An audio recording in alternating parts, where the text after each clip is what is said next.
pick up on the approach that the BOC and the other central bankers around the world are employing, which is, really trying to curb demand. I think that you think that this is a logical approach for right now, and that maybe we'll just kind of have a bit of a wait and see. And my only concern on that front is, as they have a wait and see approach, what does that really mean for the Canadian consumer, and specifically the housing market? I mean, we know that we've had a very, very hot housing market. I'm curious, what do you think we're actually seeing in the Canadian housing market right now?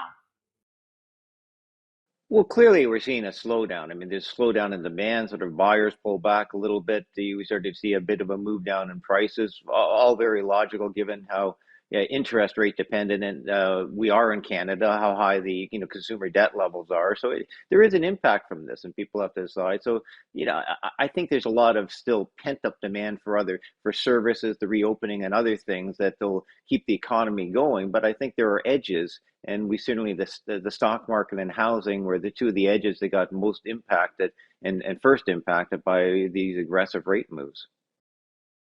So, is there a risk, though, to the Canadian economy that we're going to really see the effect on consumers and employment from a housing market crash? Like, are we going back to the Well, 80s, 90s?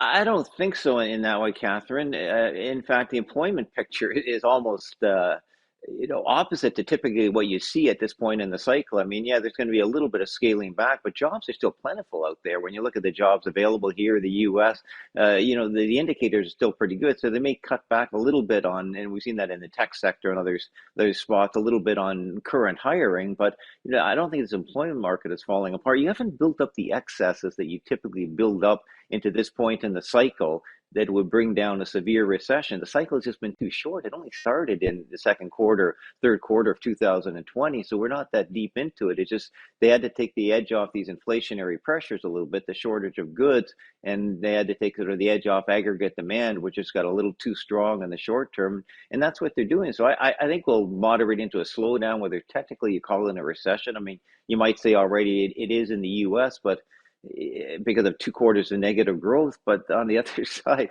when you see employment levels as strong as they are, I don't know that the NBER or the guys who classify these things would officially call this a recession. Or we won't know till after the fact. We won't know that this is well over, whether this has actually been a recession. I just don't see it as being deep like we saw in 2008, 2009, or any of the ones back in the 80s. Hmm. So, John, it's interesting with all of your decades of experience in the industry, in the financial industry. You don't sound too concerned. But I also know and believe that you are, very much a stock picker versus just kind of riding trends or riding sectors or kind of riding what's working. So maybe doing fundamental research and homework is what gives you some peace, because you can still, there's always going to be a stock that's going to do well even in a recession. So am I wrong in how you're kind of feeling about the market? No, you want to be aware of the risk, Catherine, as you say, but you want to keep sort of a level head in this. I mean, the stock market's already come down a long way, and what's important for stocks is not is what the next move is. Like, think where we were a year ago, and at the peak of the markets, effectively, the Fed was saying inflation was going to be transitory. They weren't even thinking about raising interest rates. There wasn't much worry about economic growth. Valuations were sky high. Now, fast forward a year later, stock markets have come down a long way. We've built in a lot of interest rate increases. As I said, maybe 3.75 to 4 as a terminal rate.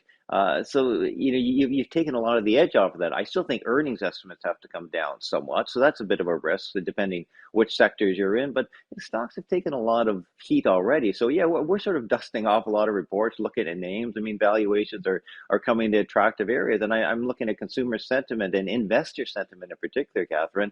I mean, we certainly saw that get uh, to levels apocalyptic, I think was what they called it in mid-June from the Bank of America report, and that certainly gave you a short-term bottom, and we might soon to get to another spot like that. So I don't think like we're not doing any selling really in the portfolios right now. It's just a matter of when we use our cash reserves and come back in. And I'm probably getting more to a neutral weighting right now. We're not overweight, but I've seen lots of opportunities, and that's with the idea that yes, rates are probably going to three and significantly higher still, and we might get an economic slowdown or even a recession. Okay. All right. We're going to take a quick break. When we come back, John, we'll get a few of your stock ideas that you'd be willing to put money to work into today. We'll be right back.